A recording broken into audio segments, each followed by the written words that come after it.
Je suis en admiration devant cet avion. Quand on sait que les ailes de cet avion, elles sont tenues par 4 boulons, la dérive, eh ben, c'est pareil.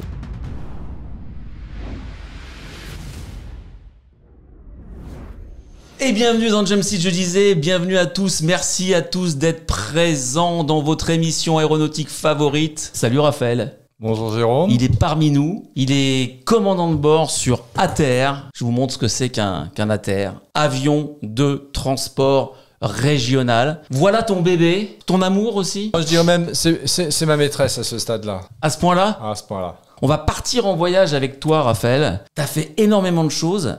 Première question, Raphaël. Comment ça va déjà de revenir en France ? Moi, je suis très content. C'est un pays merveilleux, même si beaucoup de nos compatriotes ne sont pas heureux en France. Mais bon, quand on a fait le monde comme j'ai pu le faire, on a une chance incroyable. On a un pays incroyable. Je suis heureux. Pourquoi t'as choisi de partir à l'étranger, exercer ton métier ? J'ai eu les opportunités tout d'abord. Ensuite, j'ai vécu quand j'étais jeune déjà à l'étranger beaucoup. J'ai toujours été attiré par le monde et bon, il y a aussi une raison salariale. Il y a l'aventure, c'est l'aventure. Et certes, un confort de vie dans une grande compagnie m'intéresse. Surtout aujourd'hui, il m'intéresse un peu plus. L'aviation, c'était avant tout, c'était de pouvoir bouger, de pouvoir voir autre chose, un peu faire comme nos grands-pères. L'aventure, le vol. L'aventure, oui, voilà. On va rester un petit peu dans des belles histoires assez chaudes là. Cette histoire de militaire là que j'ai lue au début de l'émission.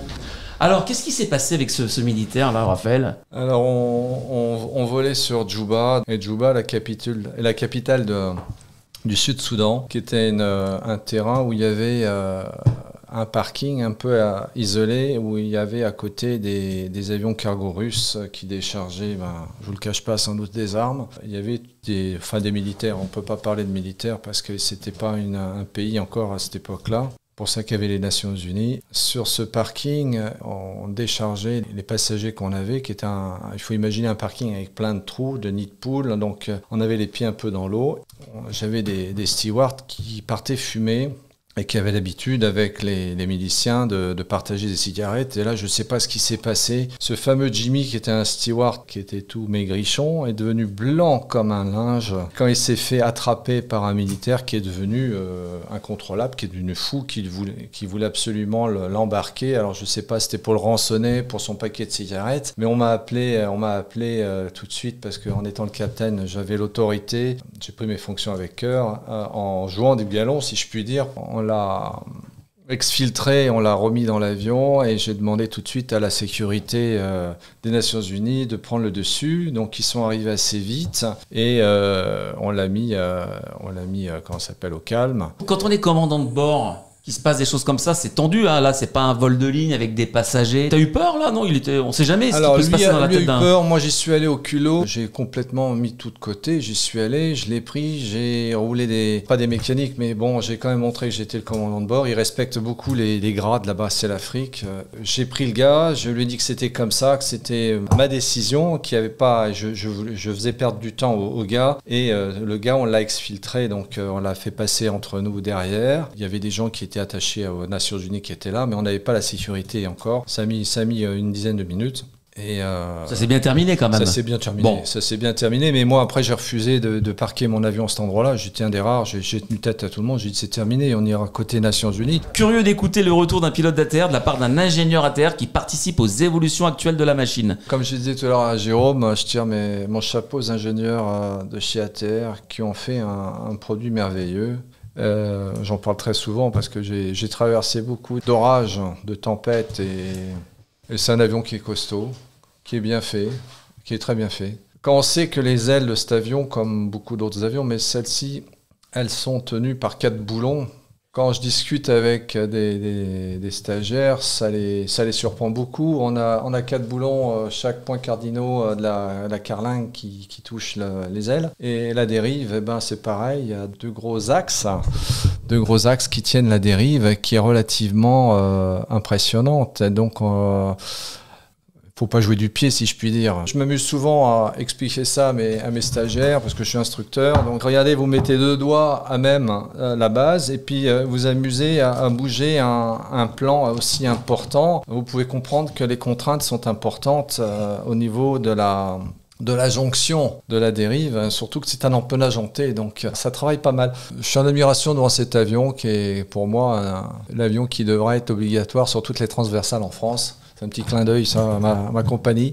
Ce qui est chouette dans tout ça, c'est que tes histoires, tes aventures et comment ne pas être marqué, quoi, tout ce que tu as vécu au Soudan.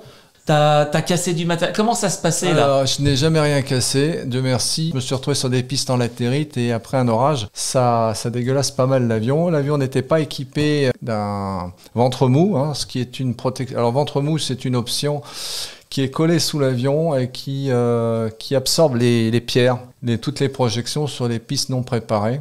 Sur la terre. Sur la terre, oui, c'est une option. Alors j'ai vu ça sur le 42, ça alourdit l'avion de 300 kg à peu près. C'est une espèce de plastique, ça absorbe les chocs. Bon là, il n'y en avait pas. Alors il n'y en avait pas, donc j'ai trouvé des impacts de pierres qui avaient percé les carmanes d'emplanture. Hein. Celui-ci, c'est à Djouba. L'aéroport avait des parkings avec des pierres assez saillantes, un goudron qui n'avait jamais été terminé sur cet aéroport dit international. Et donc je pense que ça a attaqué, on voit on dirait que ça a été mâché sur les côtés. Donc je pense que quand c'est posé sur la latérite, la faiblesse du pneu a lâché à cet endroit-là. Ce qui m'a valu un jour de me poser sur un terrain à Rumbek et de devoir repartir avec un pneu dans cet état-là. C'était soit la nuit dans un terrain entouré par des rebelles et assez dangereux. Donc on m'avait déconseillé de rester, ou soit de se poser à la lueur des phares de voiture avec un ATR, que je trouvais un petit peu hasardeux à l'époque. Même si la piste faisait 2300 mètres, ça m'intéressait sans trop quand même m'intéresser. Parce que bon, il faut savoir prendre des risques, mais pour des bonnes causes. Hein, parce que prendre du risque inutile, hein, ça sert à rien. Non, le rester une nuit à Rumbek avec 70 personnes à bord, ça m'embêtait. On avait pris une décision un petit peu limite. Donc il m'arrivait aussi de me poser sur un terrain. Donc notre base c'était Wahou. Hein, Wahou, ça porte bien son nom, si je peux faire un jeu de mots. Je me suis retrouvé avec un avion une fois incontrôlable à cause d'un centrage pas bon. Donc en réduisant, on avait une piste de 2300 mètres en latérite. Et l'avion ne répondait plus en profondeur parce que vraisemblablement le centrage était trop avant. J'ai perdu le contrôle, je dis à mon copilote, l'avion ne répond plus, on va remettre de la puissance. J'ai compris ce qui se passait assez vite. Et bon, l'avion est redevenu pilotable en assiette et on a remis les gaz. Et puis pendant la remise de gaz, on avait un autre problème, c'est qu'il y avait des oiseaux, des vautours et des marabouts. Et donc, on a remis les gaz et la peur, c'était de percuter ces oiseaux. Donc, il a fallu faire une espèce de virage pour éviter et se représenter sur la piste en approche avec une vitesse que j'avais augmentée forfaitairement de 10 nœuds, je me rappelle à peu près. Donc là, on a posé l'avion. Alors, Raphaël, donc toujours sur le Soudan, tu as eu quelques frayeurs, d'après ce qu'on peut voir. Moi, ce qui m'a interpellé tout à l'heure, c'est les atéros où on te proposait d'être guidé par des phares de voiture. Quelquefois, on faisait des longues étapes plusieurs fois. On desservait des terrains des Nations Unies. Ce retard, c'était soit le choix de se poser au phare en réparant le pneu, soit de partir. Il y avait plusieurs facteurs qui m'ont fait éviter ça. Je voulais pas tenter le coup. Rappelle-nous, Raphaël, exactement, quelle était ta mission au Soudan ? Parce que voilà, c'était pas du vol de ligne là. Hein. Tu devais être prêt à aller n'importe où, n'importe quand presque. Le Soudan, les Nations Unies, à l'époque, il y avait une partition entre le Soudan du Nord et du Sud qui s'est établie et les Nations Unies étaient là pour faire l'arbitre à ce niveau-là, pour aider aussi et que tout se passe bien, sachant qu'il y avait du pétrole sur la ligne de démarcation. On travaillait, nous, on travaillait pour Swiftair. Donc Swiftair a été mandaté par les Nations Unies. Il y avait d'autres compagnies. Il y avait beaucoup de monde là-bas qui travaillait donc pour les Nations Unies avec des avions peints en blanc. C'est la condition. Donc il y a des hélicoptères, des avions. Il y a des Canadiens avec des CRJ-200, d'ailleurs, peints en blanc, il y en avait deux. Il y avait deux ATR. Donc ça, c'est un ancien de Britair, ça, cet ATR que j'ai connu, avec la porte avant. C'est un grand luxe. C'était très, très sympa d'avoir un ATR avec un escalier escamotable. C'est une option qui est toujours proposée par ATR sur les avions. Ça n'intéresse personne, bizarrement. Et il y a la porte de soute qui n'est pas là où on voit les UN. Elle est à l'opposé, les côtés copie, et la soute est un peu plus petite peut-être, et elle s'arrête juste à l'issue de secours. Là, on te voit, on te voit en vol. Approche à vue à Kagougli, base 24 gauche, piste sur le quart supérieur du pare-brise. Ah, et c'était d'approche à vue, il fallait faire attention à plein de choses. Ouais. En gros, toi, quelle était ta mission? Tu transportais des Alors, militaires, tu faisais de l'humanitaire? je transportais des militaires qui étaient en mise en place sur des sites. Donc j'avais des militaires en armes très souvent avec leurs fusils. Je me rappelle les avoir gardés, ils gardaient à bord. Alors là, il faut savoir que voilà, Imaginez Raphaël une Kalachnikov. avait une Kalachnikov, hein, avec Ouais. 47 là, dans les mains. Pourquoi? Voilà, Enfin, ouais. qu'est-ce que tu... Bon, t'as Alors- posé un peu pour la photo, mais il y avait des armes à bord. Je me suis retrouvé avec 5 Kalachnikov. Il fallait les mettre à l'abri.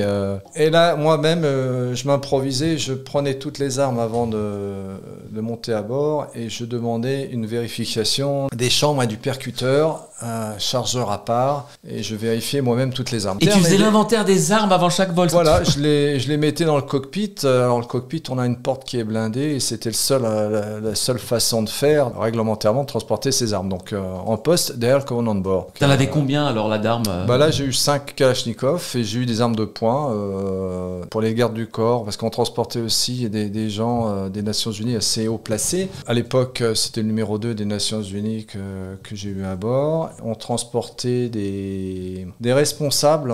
Donc c'était tendu quand même l'ambiance, j'imagine. Hein. Il y avait un certain risque. Moi, ce que j'avais peur, j'avais peur des armes légères, parce qu'il y a beaucoup d'armes légères au Soudan, et de me retrouver un coup de Kalachnikov dans une tôle qui fait quelques millimètres, ça fait des dégâts. Surtout sur un avion pressurisé. Mais raconte-nous comment tu peux exercer ton métier sereinement, parce que tu dois quand même, t'es commandant de bord, donc tu es responsable de tout ce qu'il y a à bord, que ce soit humain ou matériel comme des armes.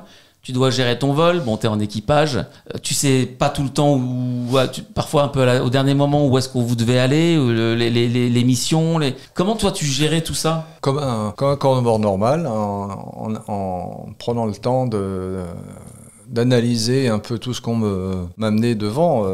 Les armes, c'est une étape, mais après, il y avait les endroits où on allait, étudier quand même un petit peu la piste, les photos. On avait des photos des pistes, des rapports sur l'état de la piste. On en voit une en photo, Voilà, là. donc là, c'était toujours waouh avec une belle flaque d'eau, et encore, il y a eu plus que ça. C'était des terrains qui qu'on s'appelle, ne sont pas clôturés. Donc, une fois, un jour, juste au moment du flair, j'ai dit, oh bon Dieu. Et là, je vois une vache apparaître des buissons, parce que comme vous pouvez voir, il y a des buissons là à côté. Elle a traversé, elle est arrivée au niveau du saumon d'aile. Donc, c'était arrivé en approche d'avoir de l'inattendu sur la piste, des présences. Oui, ou alors des femmes qui traversaient avec leur paquetage sur la tête en bout de piste. Voilà, donc on avait quelquefois la tour qui nous disait, mais de moment, ils ne voyaient pas. Et là, ils ont bouché les trous. En fait, les trous, là, je crois qu'ils avaient mis du ciment parce qu'on avait des trous on dirait que ce sont des flaques d'eau. Et ils ont bouché après avec du ciment rapidement certains trous.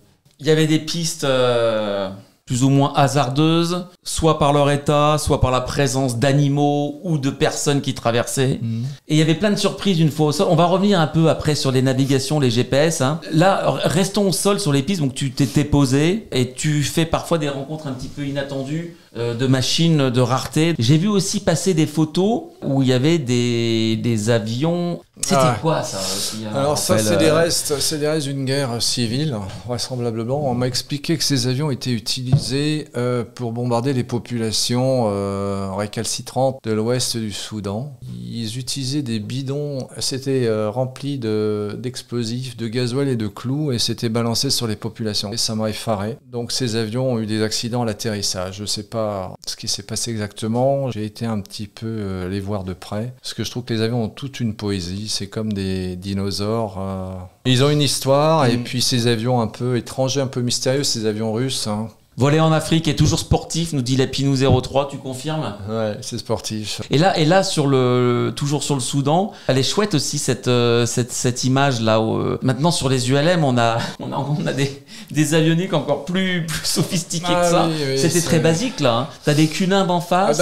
C'est le cockpit du 500, ça. On a à l'origine, c'est du RCA, les premiers écrans, que ça a été repris après par Benedict, je sais plus, mais bon, c'est RCA. Mon oncle a travaillé là-dessus quand il était ingénieur chez eux, et ça n'a pas bougé. De toute C'est un peu ce qu'il y a sur les 757 aussi. C'est des écrans, des petits Boeing écrans. 757. Ouais, Boeing 757. Donc là, on a tout. Ça se passait comment en vol, là, au Soudan, alors Faut chercher le trou de souris. Plusieurs fois, je l'ai fait. C'est pour ça que je dis aujourd'hui que la Terre est très très bien fait. On a un très bon radar. Un radar sur lequel on peut compter. Il faut jouer un petit peu avec. Sur le 600, c'est beaucoup mieux parce qu'on peut mettre 2 échelles différentes. Et là, on est astreint à un seul bouton pour mettre une échelle de distance qui nous permet d'agrandir ou pas. Là, on a la même échelle côté copie et côté commandant de bord. Écran à tube cathodique. Ils ont sorti d'ailleurs les mêmes en LED, il paraît. Maintenant, on peut remplacer les cathodiques par des LED sur le 500. Tu volais combien d'heures par jour? Ou tu volais tous les jours? Comment ça se passait?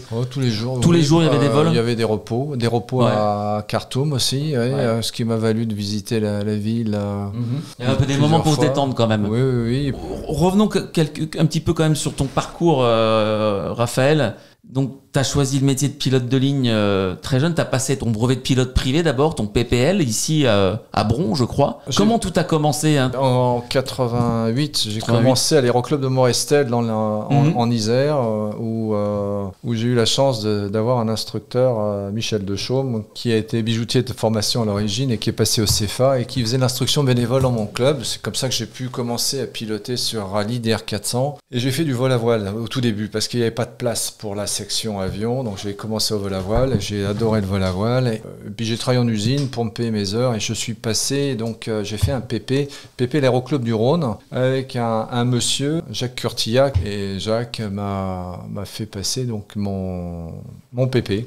C'était possible en club à l'époque, et c'est là que j'ai appris beaucoup de choses qui m'ont aidé dans la suite, parce que pour faire l'Afrique, pour faire tous ces terrains, et j'avais une certaine aisance. J'aurais fait ça aujourd'hui dans une école où tout est formaté. On est formaté, et puis on est formé sur des gros terrains en avion léger. Nous, on se posait un peu dans la pampa, un peu partout avec des Cessna, donc ça m'a déjà bien formaté. Puis j'ai eu des aventuriers qui sont venus faire leur PP, qui partaient en Afrique, dont j'ai rencontré déjà des gens un peu intéressant si je puis dire. Voilà, et donc j'ai continué de bosser, et puis j'ai passé mon IFR en 96. J'ai pas pu me payer après mon PP, donc j'ai attendu 95. Alors précision, l'IFR, vous le savez certainement tous, c'est la qualif là pour voler aux instruments. D'ailleurs, ce qui vous permet de vous poser, de voler sans visibilité. Vous posez aussi sans visibilité ou très peu. Là, alors comment ça s'est passé? Parce que là, tu as eu le PPL. Tu as eu envie d'en faire ton métier, donc, si j'ai bien compris. Exactement. Très vite. Avec le PPL, le CPL, le CPL que j'ai passé en club, je pouvais pas faire grand-chose à part faire de la banderole. Donc CPL, c'est pour être pilote professionnel. Ouais, du remorquage, de banderole, c'est tout. Et puis de la photo aérienne, ce qui n'était pas facile. Donc j'ai un peu économisé, et puis j'ai fait mon IFR, et j'ai fait l'MCC après, qui m'a servi à pas grand-chose sur un Cheyenne. On peut dire avec qui t'as appris l'IFR? Alors l'IFR, oui, je l'ai fait avec un ancien militaire, un grand monsieur que j'aimais beaucoup, Bernard Borella. C'est un aviateur dans l'armée. Un vrai aviateur. Il est passé de simple troufion, si je puis dire, à lieutenant-colonel. C'est un des rares pilotes à avoir posé un Mirage 3 contre QFU après une panne moteur. Il en était assez fier, et je peux le comprendre, parce que c'est un fer à repasser, finesse 4, je crois. Donc il m'a permis de faire cet IFR. Après coup, donc j'ai fait ma MCC, la Multi-Crew Coordination. Plus le chiffre est élevé de la finesse, plus l'avion plane loin. Finesse, tac. Alors c'est pas un planeur, c'est un ATR. Exactement. L'avion est à 1000 mètres. Ouais. Il a une finesse 6, qu'est-ce qu'il peut faire? 6 km à 2000 mètres. Donc si les moteurs tombent en panne et que l'avion est à 1000 mètres d'altitude de hauteur, il peut planer sur 6 km. Voilà. Finesse 6. Alors un Mirage chez moi, c'est 3 ou 4. N'est-ce pas, monsieur Krine?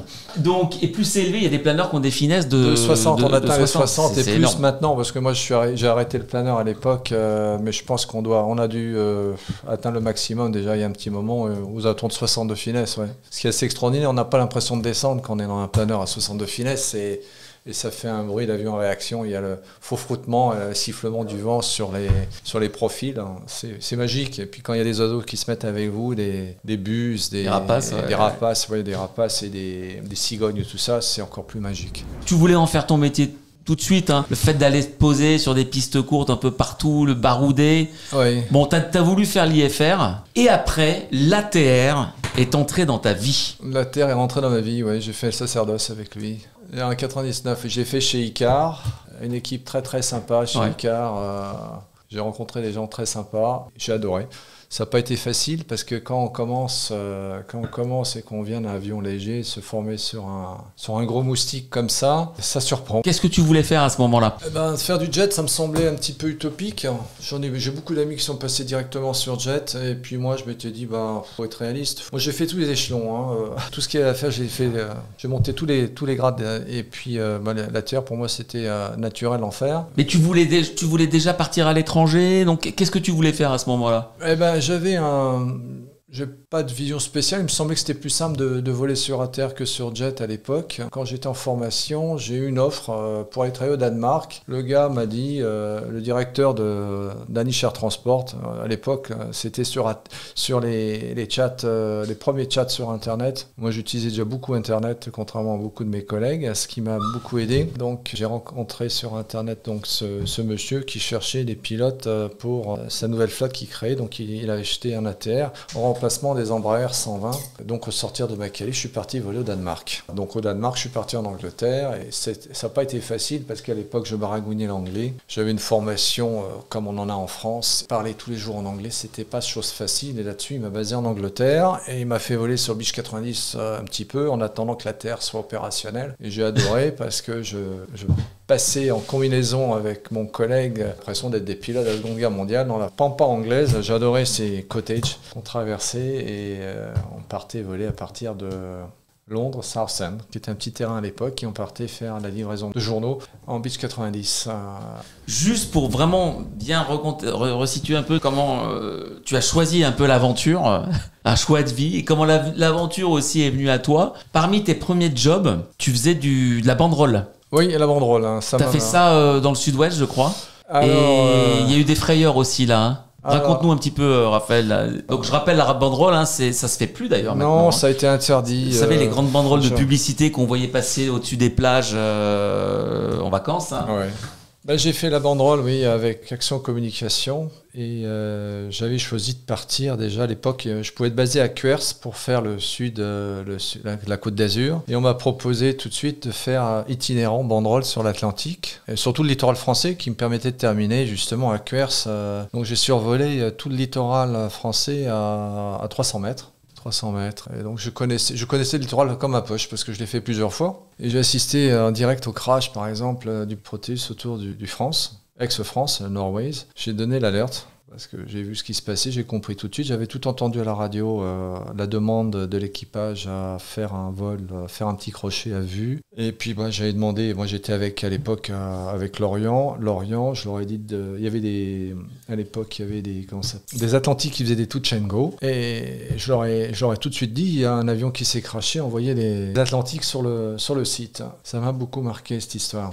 Moi, je faisais ma banderole, je passais travers Quiberon, et quand j'ai vu le France avec tous ces avions en myriade, comme des mouches autour d'un étron, si je puis dire, je regardais ça et j'y sont fous. Puis j'avais la FIS qui voulait me faire du contrôle, je l'avais un petit peu rembarré, et puis après coup, je lui ai dit, mais il y a un avion qui vient de se crasher, j'entends la radio, j'ai fait le relais, j'ai pris le dessus tout de suite. J'avais compris ce qui se passait, puis après j'ai entendu, mais il y a un logo Air France dessus, c'était Beech 1900 de Proteus qui s'était abîmé en mer, avec un cardinal, et ils se sont tapés. Bon, quand on est jeune pilote, ça marque déjà de témoin de tout ça. Ouais, ça m'avait marqué. Tu as fait ce métier, ce job de banderole, mais raconte-nous un peu ces techniques. Il faut aller accrocher la banderole au sol. Et il y a une histoire de Rex, de retour d'expérience par rapport au câble. Exactement. Donc, on avait une banderole avec un câble qui était mis derrière l'avion dans une gaine et on nous avait dit que le câble ne pouvait pas, contrairement auparavant, s'entourer autour de la profondeur. Et donc, très confiant là-dessus, j'avais fait des essais, ça me semblait cohérent. Et la banderole, en fait, on la met à l'opposé quand on va l'accrocher. On met la banderole à l'opposé du décollage, des grosses banderoles, des gros panneaux, comme on dit. Et on passe entre deux piquets avec une corde. Et comme sur un porte-avions, si je puis dire, avec le grappin qui pend à 2-3 mètres en dessous, on passe, on accroche la corde qui fait un Y qui va sur la banderole et on remet les gaz, on met une assiette et on attend le choc en fait. Et la toile s'enroule autour pour monter et se met droite. Et donc il y a une traînée additionnelle et avec un rallye, il n'y avait pas de souci. Je l'ai fait plusieurs fois et moi je l'ai fait en indépendant. La première fois que je suis parti sur le littoral, Je suis parti pour accrocher ma banderole, je n'y arrivais pas et j'ai une personne qui volait avec l'hélicoptère des gendarmes et qui attendait l'hélicoptère le départ et qui est venu voir la technique d'accrochage. Il a prévenu la tour en disant que mon câble était accroché autour de la profondeur. J'étais à mon 3e essai et je lui ai dit le 4e ça va être le bon. Et j'avais entendu ça à la radio et ça m'avait interloqué. Je me suis dit non, c'est pas possible, ça peut pas s'accrocher autour de la profondeur. Au moment où j'ai réduit, et là j'étais très très faible en vitesse, j'ai senti ma profondeur qui était un petit peu différente. Et là j'ai donné un coup de tatane. Et sur le rallye, on peut donner des coups de tatane et j'ai regardé derrière, j'ai vu, horreur, le câble pendant du bord d'attaque. Et là, j'ai dit écoute, on arrête. Je ne ferai pas la mission, j'étais en retard, je ne ferai pas la mission. J'ai décroché, je me suis posé, j'ai remballé mon matériel. J'en avais parlé à l'époque, mais l'information n'avait pas suivi. Et j'ai un collègue qui, en faisant de la banderole, ils étaient tous confiants parce qu'ils venaient du secteur de Quers et ils avaient une équipe au sol. Et moi, quand j'ai entendu que mon collègue avait eu le même problème, et lui s'est craché, par contre, il a eu la gouverne à piquer, s'est retrouvé avec un crash, ça m'a attristé parce que c'est le retour d'information qu'il n'avait pas suivi. Donc le retour d'information pour moi est très très important. N'importe quel détail compte aujourd'hui en aviation. C'est passionnant parce que qu'est-ce que ça montre là, c'est que voilà, t'es jeune pilote là, c'est un de tes premiers jobs pilote professionnel. C'est dangereux un petit peu, il y a des risques quand même de faire du vol de banderole. Il y a un câble qui s'est enroulé autour de l'aile, donc je rappelle à toutes et tous le bord d'attaque, hein, c'est voilà, ici l'avant de l'aile, donc il faut imaginer que l'avion il a un câble derrière accroché pour prendre la banderole. Et le câble s'est venu s'emmêler autour de l'aile. Donc ça bloque les gouvernes. La profondeur. La profondeur, pardon. La profondeur basse à l'arrière. Voilà. C'est une profondeur basse, donc c'est voilà. plus logique à l'arrière. Voilà. Et donc effectivement, ça bloque les. Voilà. On peut plus trop manœuvrer l'avion. Et toi, tu l'as vécu aussi. Donc tu en as fait un retour d'expérience, un fameux Rex. Le fameux Rex. Le Rex, hein, qui se fait aussi dans les écoles, dans les clubs. Hein, c'est très très important, oui. De faire des retours d'expérience, même d'un petit problème qui peut sembler anecdotique. C'est toujours bien de partager avec la communauté des pilotes ce qu'on a vécu pour peut-être éviter des problèmes plus conséquents. Je te repose la question, tu as quand même voulu partir, toi? Il y avait une volonté, oui. J'ai toujours été attiré. J'ai fait ça, enfin, j'étais pas marié. Quand j'étais en Algérie, quand je t'ai connu, je vivais en concubinage. Après coup, avec ma femme, on s'est mis d'accord et puis j'ai pu vivre un peu ma passion comme ça. Alors, t'es parti en Algérie. On va voir 3-4 pays qui t'ont marqué.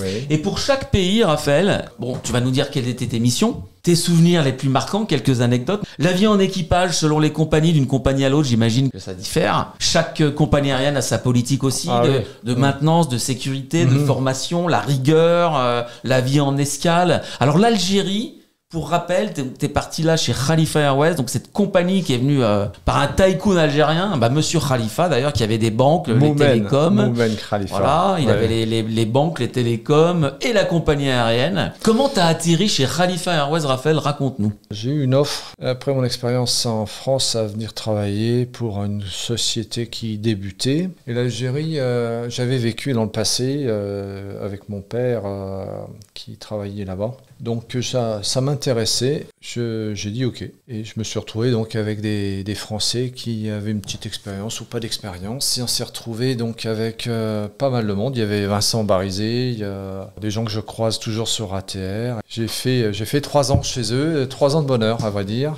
avec des gens extraordinaires que j'ai toujours en relation. J'en ai perdu certains de vue. Il y en a certains que j'ai reconnus en vol sur les fréquences quand j'étais en Inde. On a repris contact avec certains. Il y en a certains que je suis à qui je n'ai pas donné de nouvelles aussi, mais bon, je suis un petit peu comme ça, voilà. Alors, Khalifa Airways, tu étais sur ATR, donc compagnie aérienne, transport de passagers, qui était basée à Alger. Tu faisais beaucoup de routes intérieures. On descendait dans le sud, on allait jusqu'à Assim Messaoud. Donc au sud de l'Algérie, c'est immense l'Algérie, hein. C'est voilà. immense et on faisait toutes les petites destinations, ce qui m'a permis de voir l'Algérie d'en haut, qui est un très beau pays. Comment ça se passait? Parce que c'est que Khalifa, c'était une compagnie privée lancée par un tycoon, un banquier, un homme d'affaires. Comment ça s'est passé pour toi, l'intégration dans la compagnie, la rigueur Alors, la rigueur n'était pas à l'époque la même que ce qu'il y a pu avoir, mais bon, il y avait les prémices d'une compagnie bien structurée. Il y avait la maintenance qui était faite par des gens qui venaient d'Air Littoral, de ce que je me rappelle. Donc, les avions étaient pas mal entretenus. Hein. On avait des avions neufs aussi. On avait des avions d'occasion sur les 42 320. On en avait 4 et on avait des 72 500 qui étaient tout neufs, mais qui étaient suivis par des mécanos d'Air Littoral, hein, qui venaient d'Air Littoral en règle générale, de ce que je me rappelle. Ils avaient des Airbus aussi qui étaient relativement récents. Et puis il y avait des compagnies qui étaient en ACMI, des Turcs de Pegasus, qui venaient avec leurs pilotes, leurs mécanos. Et on a eu des Canadiens avec des 330 qui venaient avec leurs mécanos aussi. Pour Khalifa. Pour Khalifa, oui. Il y avait 2 330. Comment se passaient tes rotations? Alors, tu étais basé à Alger. On avait quelques découchés à Oran, à Naba, à Sim et Saoud. Et après, on avait des rotations, alors je ne sais plus, les rotations 1 mois et demi, peut-être, on rentrait 15 jours. C'est relativement facile parce qu'on avait la ligne, moi je prenais l'avion pour Lyon, c'était relativement facile de rentrer. Oui, t'étais pas trop loin de ta famille là quand même, ça va l'Algérie. Ma famille venait aussi. La famille venait aussi. C'était très agréable, donc je veux dire, ça m'a mis une bonne opinion de l'expatriation avec Khalifa, oui. Expatrié donc pour une compagnie qui se lançait. Donc t'es resté combien de temps en Algérie? 3 ans pratiquement. 3 ans quand même. 3 ans, oui. Donc ouais. Ça s'est terminé avec en mars 2003. D'accord. Non, mars 2003, ouais, je m'en rappelle bien parce que c'est à l'époque où Jacques Chirac est venu à l'ambassade de France. On était conviés d'ailleurs. 3 semaines après, c'était la fin. Ces compagnies là qui se lancées par des hommes d'affaires en plus à l'étranger. Alors attention, ça fait cliché. Ça veut pas dire que les compagnies aériennes à l'étranger sont pas rigoureuses, mais c'était quand même. Il y avait des pilotes du monde entier. C'était multinational. Moi, c'était ma première expérience d'ailleurs. Quand j'ai eu un ami français d'origine serbe, je lui avais demandé, mais t'es français toi ou un truc comme ça. Il m'en a reparlé il y a pas très longtemps. Et donc Igor était le seul international. À l'époque, on était tous entre Français. On parlait tous le français. Igor parle le français, il parle des langues couramment, sans accent. On s'est tous retrouvés là-bas, on était un petit groupe. Moi, j'étais dans les premiers avec une fille. On avait une fille corse qui avait un sacré caractère. Et on nous avait demandé, vous les connaissez un tel? Je dis non. Et donc, on était 2 ou 3 Français. Puis on a coopté les CV. On a aidé au recrutement comme ça. On a dit, oui, il a dû faire une bonne formation un tel. Vous étiez de plusieurs nationalités? Non, on était qu'entre Français dans les copilotes, franco-algériens et des commandants de bord qui étaient tous algériens, qui venaient d'Air Algérie, en règle générale, des pilotes qui étaient bloqués copilotes et qui en avaient marre parce qu'Air Algérie, c'était une grosse entreprise où ils n'avaient pas la possibilité d'évoluer. Des gars qui avaient volé déjà sur plusieurs avions, du Fokker 27, 737, 727. Donc on avait des gars très expérimentés, des gars des manœuvriers qui savaient piloter. Les pilotes algériens, ça j'en ai gardé à mon souvenir. Donc Khalifa avait débauché des pilotes d'Air Algérie, la compagnie nationale. Ça avait fait du bruit à l'époque parce qu'ils n'avaient pas l'habitude. C'était une compagnie, l'Algérie était sclérosée avec sa compagnie nationale. Et puis après, il fallait créer tout ça. Il y a eu des gars qui sont venus, des Français qui sont venus comme nous là, et puis on nous a dit voilà, on a le CV d'un tel, tout ça, tu le connais. Il y en a qu'on connaissait. Je me rappelle avoir vu tous ces noms et puis qui ont réussi, qui ont continué, qui aujourd'hui sont passés sur certains 340, 320, 380 aussi. Il y en a qui ont fait des belles carrières. Ouais. Et dans le cockpit, il y a la culture aéro est, on va dire peut-être sans frontières, mais est-ce qu'il y avait des fois dans la communication entre le commandant et le copie, il y avait au niveau des procédures justement. Les procédures, non, on suivait les procédures à terre et on n'inventait rien. Les procédures à terre sont très bien faites. Moi, je suis à terre depuis 20 ans maintenant. Ça a toujours été bien fait. Toutes leurs procédures, ils savent les faire évoluer au gré des changements de leur version, notamment avec le 600. Donc, ils ont uniformisé leurs procédures entre les deux variantes. Est-ce que tu as quand même un ou deux souvenirs marquants de tes années en Algérie? Un vol qui t'a marqué plus que d'autres, une frayeur ou pas?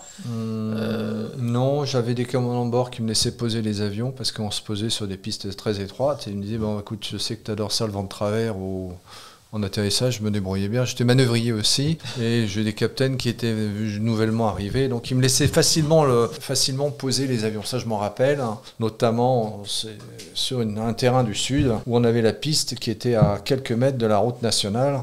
Elle n'était pas plus large. Je ne me rappelle plus la taille, mais assez étroite quand même. Donc il y avait une confiance, les commandants te laissaient... Tu demandais, toi? Non, ça se passait... c'était un autre état d'esprit. Par exemple, un truc que je me rappelle aussi, c'est que j'avais souvent les hôtesses qui défilaient dans le cockpit pour aller fumer. Ça, c'était un truc que je ne supportais pas. Et j'avais mon copain Momo, il fumait à l'époque. Moi, j'interdisais au capitaine de fumer. Je leur dis, non, je m'en vais derrière, tu te débrouilles. Hein. Voilà, donc bon, ça s'est jamais fait, il est respecté. Donc on pouvait fumer encore? Là, on est au début des années 2000. On pouvait fumer encore, exactement. On pouvait fumer dans les avions. Ou alors j'avais eu une fois, je me rappelle très bien, d'ailleurs Momo m'a confirmé qu'il s'en rappelait, on a eu une alerte incendie à l'arrière, et moi ça m'a complètement... sur un vol sur Béjaïa d'ailleurs, très court, et on a le smoke qui s'est enclenché derrière. Il me dit, t'inquiète pas, il parle à l'hôtesse, il dit, tu peux vérifier la soute. L'hôtesse lui dit, oui, il n'y a rien. Donc d'accord, on s'est posé. Il lui a passé une chasse après, parce que ce qu'elle faisait, ça c'est... elle bouchait les détecteurs fumés avec des sopalins mouillés qu'elle mettait sur le cylindre de captation des fumées, par exemple. Donc ça, et je lui en ai parlé des années après, il me dit, oui, je me rappelle, parce que lui aussi, ça avait dû le marquer. Moi, ça m'a marqué, parce que je m'en rappelle encore, mais c'était ma plus grosse frayeur en Algérie. Voilà. Mais il lui a passé une chasse. Donc il s'en est passé des choses sur Khalifa, quand même, c'est quelques souvenirs, là. Oui, quelques souvenirs, oui. Ben, j'ai beaucoup apprécié les stewards et les hôtesses, des gens très qualifiés, des architectes, des vétérinaires, des infirmières qui faisaient ce boulot parce qu'en Algérie à l'époque, toujours d'ailleurs, il y avait beaucoup de chômage dans la population qui est jeune en Algérie. Donc on a eu de très très bonnes discussions tous. Donc j'ai gardé un très très bon souvenir de ces personnes. Alors, donc il s'en est passé des choses en Algérie quand même. Oui. Et les équipages, bon, tu nous as parlé des recrutements et tout ça. Ils avaient des simus, Khalifa Airways, la formation, ils sous-traitaient, tout était externalisé. Oui, c'était sous-traité, on faisait ça à Toulouse. On faisait ça à Toulouse, ouais. On faisait ça chez ATR. Chez ATR, d'accord. Il y a pas une histoire aussi d'ambassadeur en Algérie, Raphaël?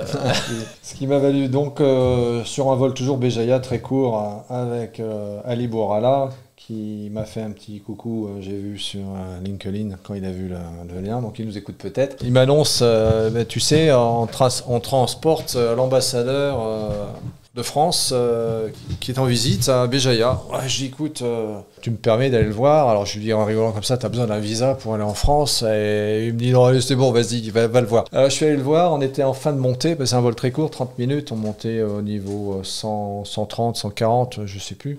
14 000 pieds. Ça fait 4200 mètres environ? Oui, aux alentours des 4000 mètres, aux alentours des 4000 mètres au-dessus du niveau moyen des mers. Je sors, et là je suis embêté parce qu'on avait une première on avait une business class sur la Terre à 72 et on avait un rideau qu'on bouge, qu'on pouvait bouger suivant la configuration de mémoire, et là les 4 premiers sièges étaient occupés et devant je me doutais bien qu'il y avait un ambassadeur mais je ne sais pas lequel. Je me suis tourné vers les 2 personnes qui me semblaient le plus à même d'occuper les fonctions d'ambassadeur et je me suis adressé donc à eux en retournant vers les autres personnes sur ma gauche et je me suis présenté. Les gars étaient complètement effarés de voir un Français parce que je leur ai dit salam alaikum. Ils m'ont regardé, on a discuté et ils me disent mais vous êtes français? Je dis ben oui il me semble. Et je lui dis écoutez, on m'a dit qu'il y avait l'ambassadeur de France, en étant français je voulais vous saluer et puis avoir l'occasion de discuter. Et il me dit vous êtes combien de Français? Ben, je dis on est une dizaine, il y a des franco-algériens aussi. Et il me dit ben, j'étais pas au courant de ça mais comment c'est possible? Il faut rappeler que l'Algérie était un pays en guerre civile, avec l'histoire du fils à l'époque. Je dis écoutez, j'ai pas trop le temps de discuter, on se voit au sol. Et au sol, il m'a dit on va essayer de se voir, mais je suis attendu. Donc après l'atterrissage, je me suis débrêlé. Je suis allé discuter, on a un petit peu échangé, il m'a passé sa carte. Ce qui nous a valu d'être invités, parce qu'il m'a dit il faut qu'on rencontre tous les Français qui sont là-bas. Et j'ai organisé pour la communauté française de pilotes quelques apéritifs, un apéritif à l'ambassade de France. Et puis après, on a été régulièrement invités. Il n'y avait pas beaucoup de Français à l'époque dans ce pays. Voilà. Raphaël, tu es allé aussi au Gabon? Alors oui, après Khalifa, je me suis retrouvé à reprendre mon boulot parce que j'étais agent de trafic avant d'être pilote. En attendant de retrouver du boulot, il y avait après la banqueroute de Khalifa, le secteur n'était pas super bon pour le boulot, surtout pour les copies. J'ai repris un boulot d'agent de trafic à Lyon. avant de repartir au Gabon. Je suis dans une compagnie qui s'appelait Avirex. Comme les blousons, avec un gars qui était dans le bois et qui avait décidé de faire autre chose que de l'avion de brousse. Donc il avait acheté des ATR pour faire certains vols. Il avait des ATR, des Fokker 28. Et j'étais venu faire le remplacement d'un ami sur ATR pendant 2 mois. Et j'avais bien aimé. Bon, on travaillait beaucoup. Il y avait là, par contre, pas de réglementation. C'était assez léger. C'est de la ligne. De mémoire, il n'y avait pas vraiment de documentation. Les documents de Des, vol, des documents attachés à l'avion, oui. Ouais, des ouais, documents, Première expérience au Gabon chez Avirex. Oui, Avirex. Donc là, on change un peu de registre, c'est pas du tout la même rigueur, la même... Non, pas du tout. Aucun retour d'expérience, il n'y a rien du tout. C'est l'aéroclub. Vous pouvez faire un peu de tout et n'importe quoi. Bon, j'en dirai pas plus, mais bon, l'avion qui n'avait pas de GPS à l'époque était en panne, acheté 1000. Non, c'est même pas des HT 1000. C'est des KLN 900 ou KLN 90, donc des petits autoradios. Et ça marchait pas, c'était pas couplé à l'avion aussi. Il nous arrivait de partir avec... Et il y avait encore des VOR à l'époque sur certains terrains et des ADF. Et donc on partait à la montre et puis après on faisait des cercles pour pouvoir trouver le terrain. Donc ça on l'a fait plusieurs fois. Alors des VOR, ce sont des balises radio, hein, des balises au sol. Des balises au sol omnidirectionnelles qui permettent de faire des points de report pour les avions. Donc ils se calent sur les balises, ça permet de tracer leur route. Bon maintenant, c'est beaucoup le GPS quand même qui... Ah c'est le GPS, oui, on tend les enlever, c'est un autre débat, mais on tend à enlever tout aussi aujourd'hui. Donc le GPS c'est fiable quand il n'y a pas de brouillage. Donc au Gabon, première expérience gabonaise en 2003 pour Raphaël. Chez Avirex, une compagnie régulière qui exploitait 2 ATR. Donc tu t'es retrouvé ici à te dire où est-ce que je suis, non? L'avion pas très bien entretenu, les manuels de vol n'étaient pas complets visiblement, il n'y avait pas de GPS ou c'était en panne. C'était ça ton quotidien, Raphaël? Raconte-nous. Eh oui, il y avait des impasses techniques, ça c'est bon, l'Afrique. Et puis moi j'étais copie, mais j'avais quand même des captains qui faisaient attention à tout ça, mais on était à la limite. Le Gabon est un pays quand même favorisé en Afrique.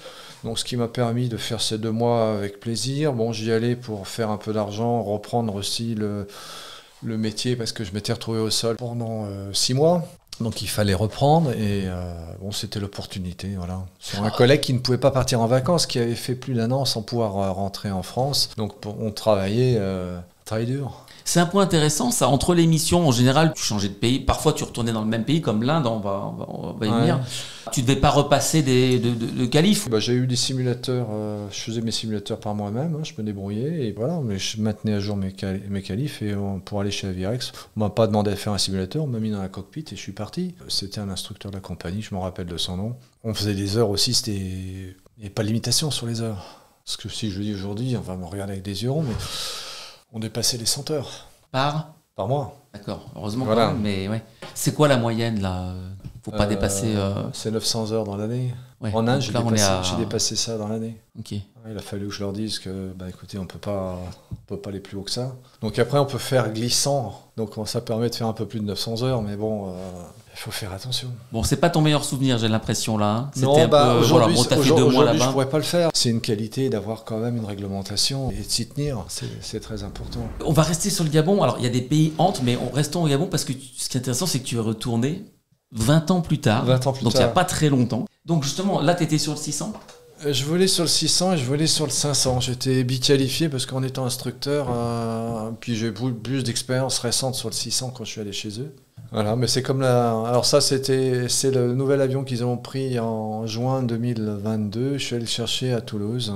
Et c'était avec le nouveau cockpit et nouvelle pressurisation NAMS, New Air Management System. C'est l'ATR Neo, quoi, on peut dire. L'ATR Neo, ouais, on va dire ça. Ouais.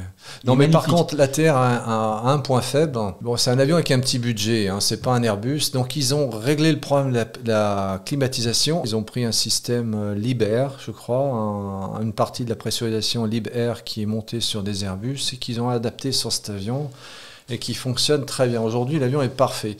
Il aurait 30 nœuds de plus, 30 à 50 nœuds de plus. Il aurait un aérodynamisme un peu plus soigné. Je pense qu'on pourrait gagner les deux. Voilà, donc c'est la BW là-bas. Tout récent, cet Bah avion, ouais, on voit que c'est le NAMS avec les petites grilles qui sont sur le cône. Là, on peut les voir là en alu. Là, on voit les petites juste après l'immatriculation flight recorders. Là, on a les petites grilles. C'est ce qui permet de distinguer les nouveaux avec les. Il y a des. Je vous montre ici la petite souris, avec le petit pointeur. Là. Voilà. Et sur le puits de train, il y a aussi une sortie pour les packs qui se trouvent au niveau du train au-dessus, mais on le voit pas sur cette photo. Alors j'en ai peut-être d'autres, des photos d'Afrijet. Alors là, Raphaël, donc tu es retourné au Gabon. Comment? Alors on te voit aussi au poste, hein, voilà. Ouais. Ça change de ce qu'on voyait au Soudan, hein. Alors c'est un petit Airbus, hein, il faut le dire. Et c'est un avion complexe. Donc je pense qu'ils n'ont pas de complexe à avoir si on leur propose un jour d'aller sur sur des écrans et fils.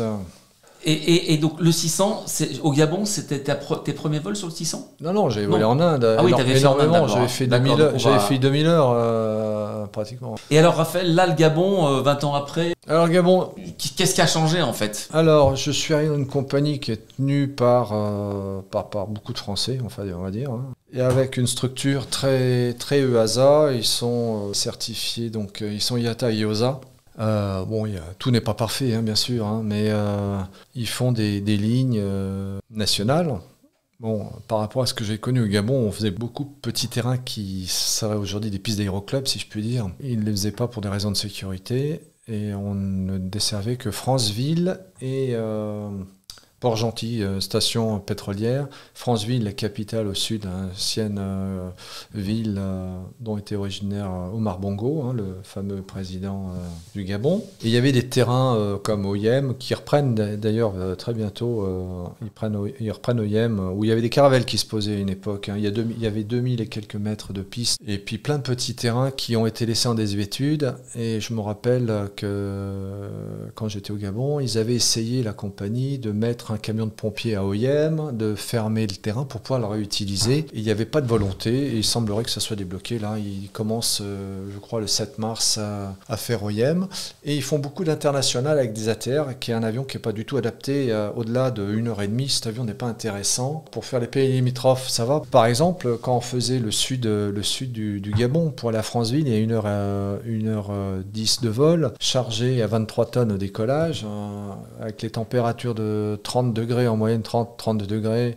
C'était assez fastidieux de faire monter un ATR de 23 tonnes, hein, parce qu'on partait à 23 tonnes. Et j'avais parfaitement confiance, ce qui n'était pas le cas 20 ans auparavant chez Avirex, parce qu'on avait des gens qui contrôlaient les bagages, les masses. Dès qu'on avait un doute, on faisait tout décharger. Et il y a eu des contrôles à l'arrivée, parce que il y a des gens roublards aux escales qui chargent les avions avec le petit billet.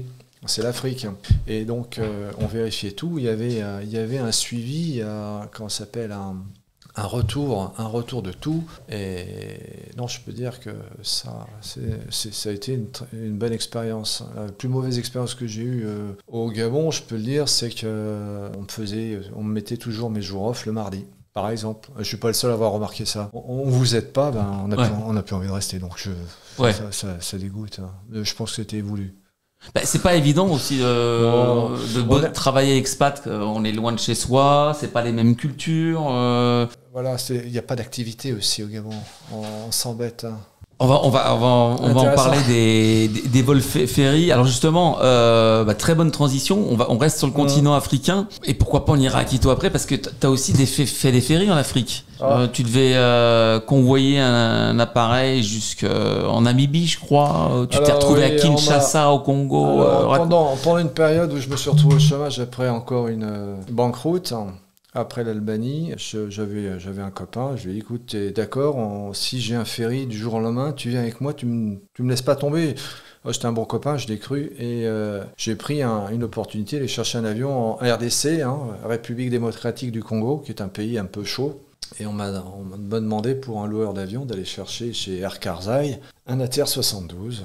Et donc on est parti un vendredi soir, la fleur au fusil, hein, et puis on est arrivé sur place et bon, les papiers n'étaient pas faits, tout ça traînait. Samedi, les responsables de l'aviation civile n'étaient pas là pour signer les papiers et on nous disait écoutez, on peut se débrouiller, hein, pour amener l'avion. Enfin, Ah non, moi je dis non, je pars pas, je fais pas en plan de vol, je pars pas comme ça, il y a des choses à faire. Donc on a attendu sagement, et puis on a eu les papiers le dimanche matin.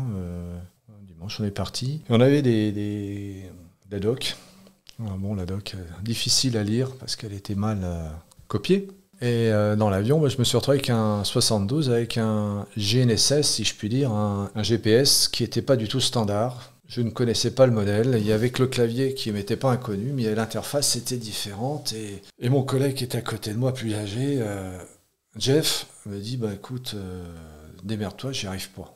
Mais il fallait qu'on parte, on avait un timing. Alors on est parti et je préviens la tour de Kinshasa. Je leur dis écoutez, j'arrive pas à lire la prochaine fréquence, vous pouvez me la passer. Puis ils n'ont pas l'habitude de passer le secteur suivant, donc j'ai attendu. Puis moi j'étais dans le GPS, bon j'avais réussi à rentrer des points. Et puis au moment de dire écoute, je dis il va falloir quand même qu'on contacte Luanda.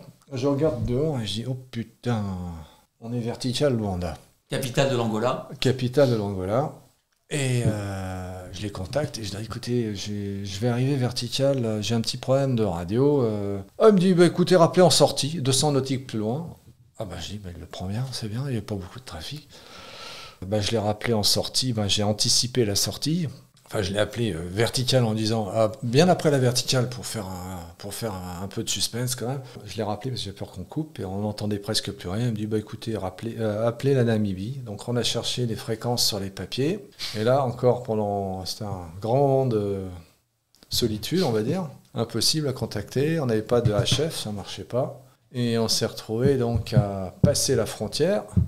Et là, on a une Namibienne qu'on arrive à voir sur la fréquence et qui nous a parlé avec un accent germanique et africain en même temps et qui nous a dit c'est pas bien ce que vous avez fait, il faut pas passer les frontières. Alors j'ai dit écoutez, excusez-nous mais la radio ne marche pas. Et donc on s'est retrouvé j'ai essayé de lui passer un peu de pommade dans le dos. Et écoutez, c'est bon pour cette fois. Rappelez-moi quand vous arriverez à 150 nautiques de votre destination. Et vous allez où? Je n'osais pas faire un jeu de mots. Et je dis, bah, écoutez, on va se poser sur le terrain d'Eros. J'ai adoré ce nom, Eros. On n'allait pas à Windhoek, on allait à Eros. Bon, c'est pas érotique, hein, mais c'est pas un terrain rose.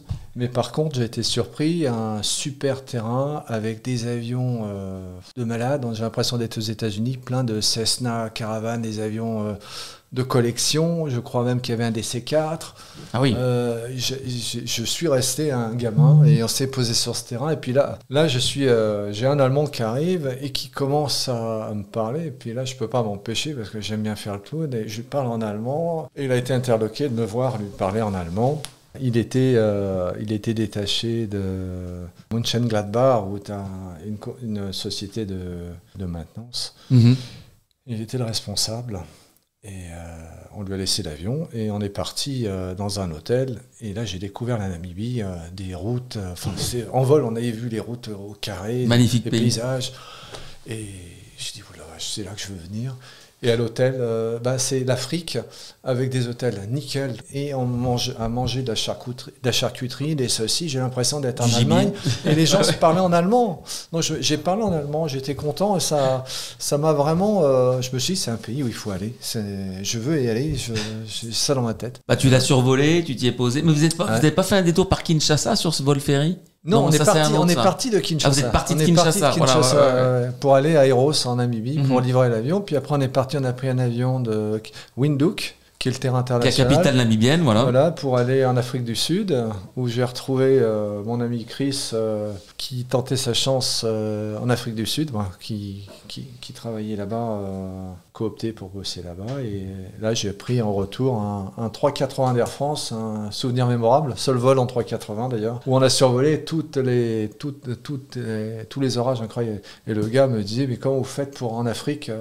Je dis, ça c'est le secret des gens sur ATR. On a un très bon radar, on passe entre les cellules. Alors, c'est marrant, cette anecdote. T'allais faire un tour au poste dans le 380, j'imagine. Ah oui, on oui, demande tout le temps. T'as fait un jump seat, là? Je me suis retrouvé dans le noir avec une hôtesse qui est arrivée et j'ai entendu son prénom et je lui dis, mais vous êtes Suzanne Lartiga. Et je lui ai dit son nom, elle m'a regardé et elle dit, comment vous savez? Je lui ai dit, vous avez écrit un bouquin. Et vous êtes une amie de Yann Toutaille, artisan pilote, et vous avez écrit sur votre métier. J'ai lu votre bouquin. Elle était toute étonnée, donc voilà, le monde est petit, et le commandant de bord, il se trouve que c'est le meilleur copain et le parrain de sa fille, d'un pilote sur ATR. Donc on a lié des liens, tout ça, et le cockpit m'avait impressionné. Ah oui. Impressionné, oui, ça m'avait impressionné. C'est ça la vie de pilote expatrié. Oui, Il tout se passe ça. des choses en vol, au sol, Le monde est petit. dans d'autres avions, ici un 380, voilà, qui vole bien plus haut que la Terre. Mais là, il y a plusieurs choses intéressantes. Tu as parlé tout à l'heure, cette machine, là, je la remonte, hein, la TR, donc là, c'est le 600, 72-600. Ouais. Tu l'as piloté un peu dans tous ces domaines de vol. Ouais. Très haute altitude, avec un terrain comme Quito. Je sais plus à quelle altitude c'est de Quito, c'est mais 8000 pieds. 8000 pieds, donc on est à 2500 mètres, enfin un peu moins, 2300. Ouais. Hein. Décollage sur des pistes très élevées, vol en Afrique, entre les cunimbres, en dessous, vaut mieux, voilà, avec de la chaleur, d'humidité.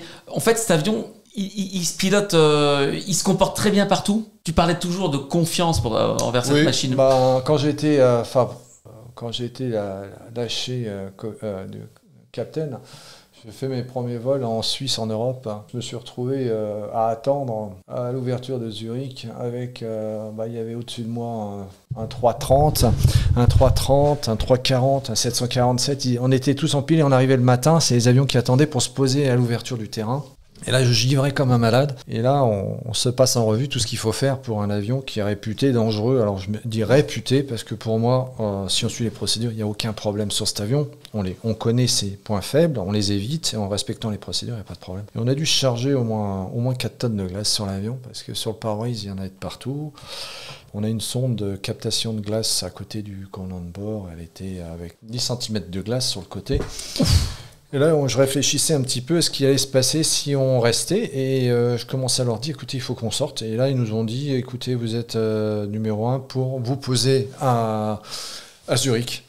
Et après coup, j'ai calculé, on a dû prendre 4 tonnes de glace, 4 à 5 tonnes, ouais. On n'était pas très chargé sur l'avion, mais on a dû arriver sur la partie haute de la masse maximale.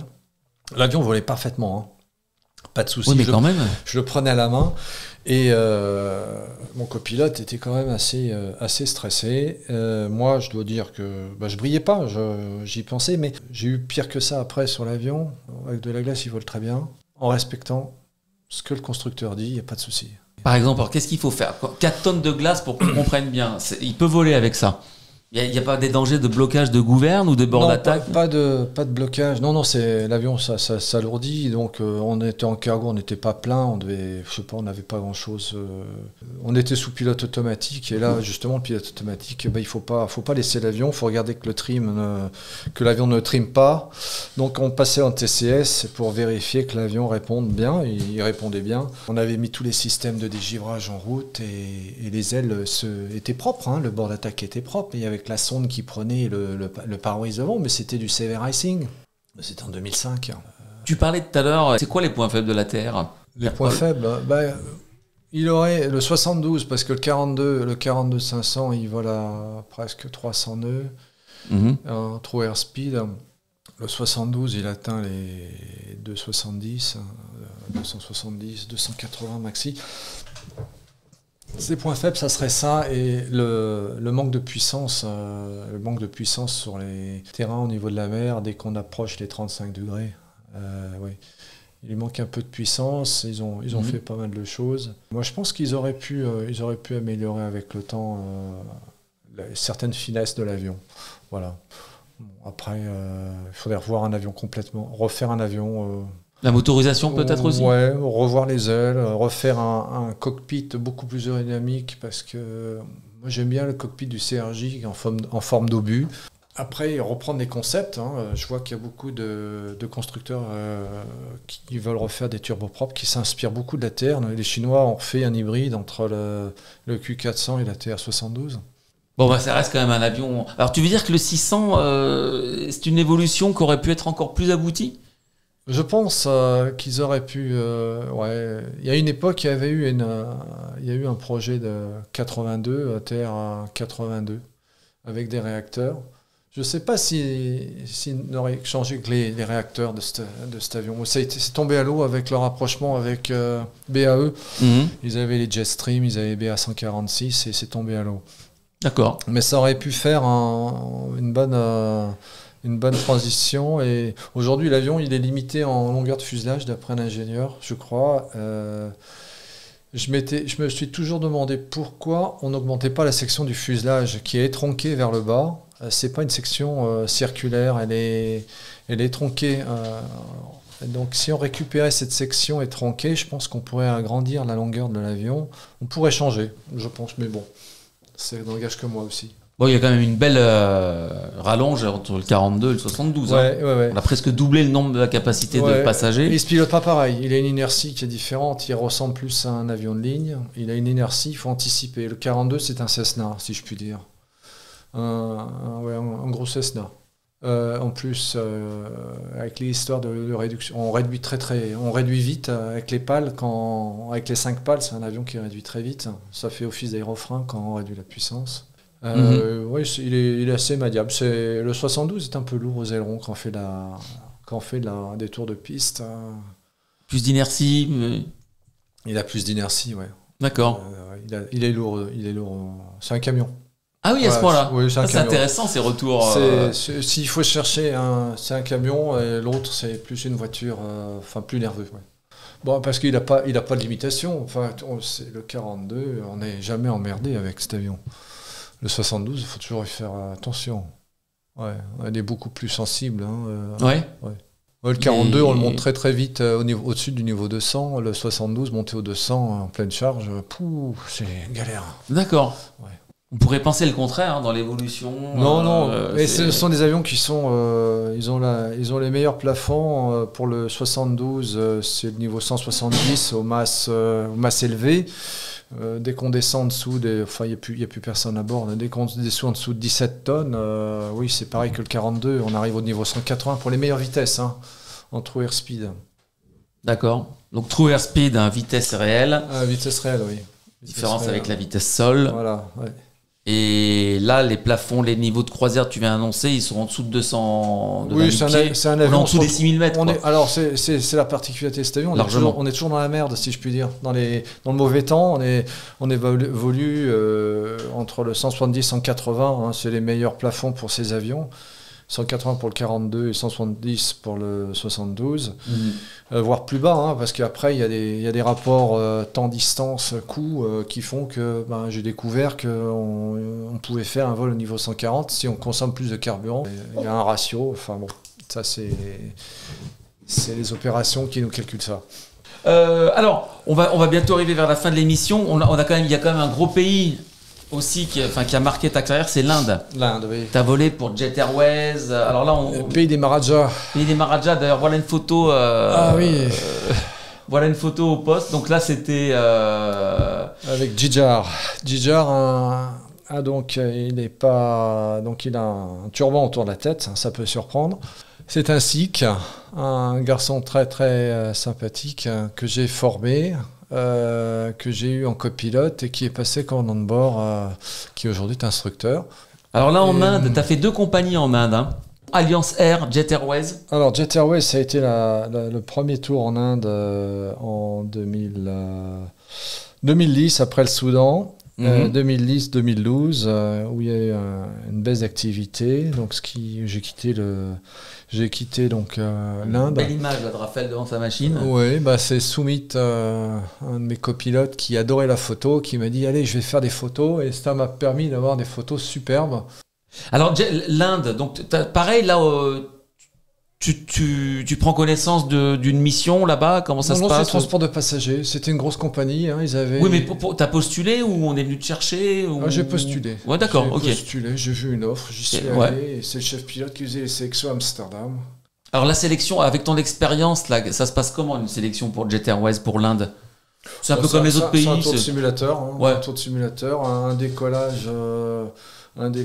un retour, un ILS, pas de moteur, et puis en gros C'est tout, il voit ce qu'il veut voir, hein. Il cherche quelque chose, et ça lui plaît pas. Et on discute de l'avion éventuellement sur certaines caractéristiques de l'avion. Même question que pour tout à l'heure. Oui. Voler en Inde, par rapport à l'Algérie, le Gabon, la vie en équipage, les procédures, la maintenance, tout ça. C'était une compagnie très très structurée, avec une grosse compagnie avec des 330, hein, des 777 aussi, des Boeing, des Boeing, des 777, des Boeing 737, et ils avaient 20 ATR. On faisait du domestique avec, et je me suis retrouvé donc à voler pendant la mousson. La mousson en Inde. C'est pas l'Afrique. Voler dans la mousson, c'est des trompes d'eau. J'ai pas eu de gros orages là-bas. Il m'est arrivé de faire un détour. J'ai été le seul d'ailleurs ce jour-là à me poser à Chennai, à ne pas pouvoir intercepter l'ILS. Donc il a fallu que je remonte sur 50 nautiques, hein, à cause de nuages qui étaient tellement serrés. Et ça, je me rappelle, j'étais remonté au nord-est de Chennai pour intercepter la finale. Et les avions qui attendaient un peu partout. J'ai l'impression de voler dans un sous-marin tellement qu'il pleuvait. Et ça a flashé toutes les 10 secondes. Donc ça a été un moment intense avec cet avion. Et mon copilote était tétanisé, mais je lui ai dit t'inquiète pas. Et il a repris confiance et il m'a dit c'est Captain, je vous suis. C'était marrant. Je lui ai dit t'inquiète pas, c'est un très bon avion. Après l'Afrique, je lui ai dit t'inquiète pas, on va passer à travers ça, on va se poser. Et on s'est posé avec un détour qui a dû osciller à 80 nautiques. Hein. On ne pouvait pas passer. Là, c'était les plus gros orages de mousson en Inde du Sud. Et on était les seuls à se poser ce jour-là, d'ailleurs. Ils sont posés après coup. Ils ont essayé à contre-piste. On ne pouvait pas à cause des vents. Et ça a été un peu mémorable. Voilà, dans les orages du Bengale, enfin les feux de Bengale, dans le golfe du Bengale, si je puis dire. Souvenir marquant de l'Inde, les moussons. Donc comment ça s'est terminé en fait? Vous avez fait un détour, vous êtes revenu, vous avez fait plusieurs tentatives? On a contourné. Il se trouve que l'axe de percée de l'ILS était complètement obstrué par on était gêné par une. Il suit le littoral, l'ILS. En fait, pratiquement nord-sud, hein, la pointe de l'Inde. Avec le relief, je pense qu'il y avait des formations nuageuses dues au relief et à la mer, qui était d'une violence. Et donc, j'ai contourné tout ça pour trouver un trou, et je suis passé au moins 40-50 nautiques au nord pour redescendre. Et le contrôle me laissait faire. On s'est posé, voilà. Donc, quand tu dis que vous n'arriviez pas à intercepter l'ILS, donc l'atterrissage guidé aux instruments, c'était une question de distance parce que vous ne pouviez pas passer le grain, cet énorme grain. C'était du rouge, ça claquait de tous les côtés. C'était sans discontinu, ça n'arrêtait pas des éclairs. À un moment, je me suis dit, on est où? Je voyais de la lumière sans arrêt, d'orage. Chose que j'ai jamais vue. C'est impressionnant, c'était dur à imaginer. Et des trompes d'eau, mais je me rappelle que je chantais Yellow Submarine pour la chanson des Beatles. J'ai dit Yellow Submarine parce qu'on était jaune sur l'avion, et mon copie me regardait. Je dis on est dans un sous-marin, non? Et on était fatigués, c'était le soir, je m'en rappelle, donc il y avait une certaine inertie surtout. Ça, c'était mémorable, oui. Mais il m'est arrivé, j'étais avec un nouveau capitaine, ça c'était, je fais un petit retour chez Avirex, on se posait à Port-Gentil, et il y avait un orage, mais alors là, je l'ai vu qu'une fois, je ne l'ai pas revu après, peut-être à cause du changement climatique, mais il y avait un front, et je regardais les nuages qui ne terminaient pas, et j'ai l'impression qu'ils terminaient dans l'espace, le petit ATR 42 à côté, et il y avait 500 km de nuages à passer, et il fallait qu'on passe, on n'avait pas le fuel pour pouvoir faire des détours, et je dis à mon capitaine, qui était un ancien sur Mirage 2000, je lui dis t'inquiète pas, il est bon le radar, le peu d'expérience que j'avais à l'époque, j'avais 250 heures, je dis il est bon ce radar. Et on est passé à travers, on est passé dans un trou de souris, parce que le trou de souris s'est refermé, et là on est tombé dans la ratière si je puis dire, et là on a compris qu'on allait être secoué, on a été secoué. L'avion a été pris dans une machine à laver, on a entendu les gens, on avait prévenu le stew, et on entendait les gens derrière qui criaient. Et on essayait de maintenir et de passer à travers ce front. Et après le silence, j'ai des photos d'ailleurs, le silence avec la lagune, une lagune, enfin c'était tellement inondé, la savane. Et on est arrivé à Port-Gentil, on s'est posé, et bon, l'avion avait été nettoyé de toute la boue qu'on pouvait avoir, parce qu'on se posait sur des pistes... des tranchées dans la forêt sur des pistes pas du tout standard à l'époque, ça j'en ai pas parlé. C'est aussi un mauvais souvenir de chez Avirex, un mauvais bon souvenir parce que c'était l'aventure, mais quand même on aurait pu avoir des problèmes. C'est-à-dire des pistes pas standards, c'est-à-dire des pistes au bulldozer dans la jungle, donc il faut s'imaginer ça. Mais moi j'étais copié à l'époque. Là j'ai une autre photo en Inde là. Voilà. Donc là c'était chez Air Alliance, je crois. Alliance Air, pardon. Ouais. Une autre compagnie sur 600, indienne sur la Terre, voilà, 72-600. Ouais. Donc t'as fait des. Alors là t'as sillonné un peu là-bas sur l'Himalaya, non Oui. Parce que c'est plus haut que le plafond de la Terre. Alors j'ai refusé de faire des vols au cœur de l'Himalaya. J'ai fait un jump seat dans les vallées de l'Himalaya. Il n'y avait pas d'études. À mon goût, il n'y avait pas d'études sécuritaires. Et le jour où j'ai fait mon jump seat... Tu as fait un jump seat? J'ai fait un jump seat de découverte de ligne parce qu'ils voulaient me faire les vols de l'instruction là-bas. De découverte de, pardon, je t'ai coupé, mais... Découverte de ligne. Donc le terrain m'inspirait pas confiance. J'avais calculé des choses qui ne correspondaient pas en passagers. Ils partaient avec des passagers en plus. J'ai vu qu'après, ils avaient corrigé le nombre... On arrivait avec une trentaine de passagers et on repartait avec 25 passagers maxi. Et moi, j'avais calculé une vingtaine de passagers avec les performances de l'avion. Donc c'était très très léger. Aujourd'hui, ils ont pris du 42-600 pour faire ces lignes-là. Et je pense que c'est plus raisonnable. Parce que 72, en cas de panne de moteur, on ne pouvait pas respecter les angles de virage. Voilà, et on était obligé de se poser dans un sens et décoller dans l'autre. Il faut rappeler que là-bas, il y a beaucoup de vallées engorgées. J'ai une vidéo. Et que pour se dégager d'une vallée, il faut avoir de la place pour tourner, faire demi-tour éventuellement. Voilà, sur un moteur, ça passe pas. C'est du vol montagne, tout simplement. C'est du vol montagne, ça passe pas. Ouais. Enfin bon, ça n'avait pas été pris en compte. Bon, c'est passionnant. On a une photo sympa aussi de toi là en Inde, là, lors d'une escale, j'imagine, sous ta machine. Ouais, ça c'était dernièrement, c'était il y a 3 ans. Alors, bon, on pourrait vraiment rester encore longtemps à parler de tes voyages. Mm-hmm. Je voulais juste revenir sur tes traversées d'orage, là, de mousson, là. Toi, c'est la première fois que tu vivais ça ou... Enfin, comment tu gères un peu le stress? Enfin, t'es pas un pilote, t'es pas originaire de l'Inde. Après, t'as volé partout. T'as eu. Bon. Alors, pour un petit retour sur l'aviation légère, quand je faisais des convoyages pour mon aéroclub sur rallye, j'ai le souvenir d'avoir été pris dans un cunimbe avec un rallye. Je devais amener l'avion, je faisais mon service militaire et j'ai amené l'avion à Beaune, ça je me rappelle. L'avion qu'on m'avait, c'était un rallye, oui.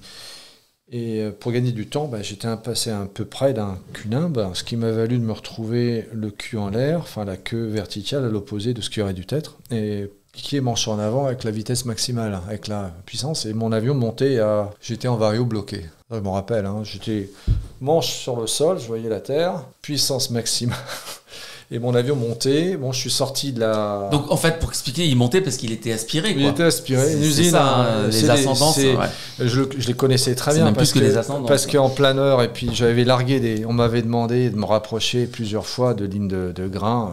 J'avais eu en planeur des montées incroyables, des varios de lignes d'avions de chasse. Et là, je me suis retrouvé donc là-dessus. Et ça m'a fait prendre conscience triplement de tout ce qui est orage. Donc c'était mes premières approches du mauvais temps. Les orages sous nos latitudes, parce que j'en ai rencontré après en faisant du cargo sur les Baléares, ça a été les pires orages sur les Baléares. Je dois dire qu'en Afrique, ça m'a pas marqué plus que l'expérience chez Avirex avec le FIT à traverser, ça oui. Mais il y a toujours une solution. On peut toujours traverser et puis il faut, avec le radar de l'avion, on arrive toujours à s'en sortir et puis à trouver le meilleur compromis. Quand il faut y aller, il faut y aller. Je vois après la précaution, oui, on a des passagers, il faut pas... À des moments, on peut pas faire autrement et puis voilà. Passagers, je reviens à la ligne en Inde, là, la rigueur, tout ça, c'était des compagnies aériennes tout à fait... Oui, ça manque un peu de structure. Alliance par rapport à Jet Airways, qui est une vraie compagnie. Alliance plus Aéroclub. Quand je suis arrivé aux opérations, quand je suis arrivé dans le bâtiment d'Alliance, j'ai quelques collègues qui pourront en parler. J'avais des pigeons qui volaient dans ce qui ressemblait à un aéroclub, avec des dossiers sur des tables dans tous les sens. Des pigeons, dans la superstructure du bâtiment. Pour conclure, Dernière petite question, qu'est-ce que tu as envie de dire aux jeunes? Ce métier de pilote fait rêver. Alors tout le monde rêve de rentrer chez Air France. On peut aujourd'hui faire tout ce que tu as fait? C'est un bon choix d'aller à l'étranger? Je pense qu'il faut un état d'esprit, c'est un choix de vie.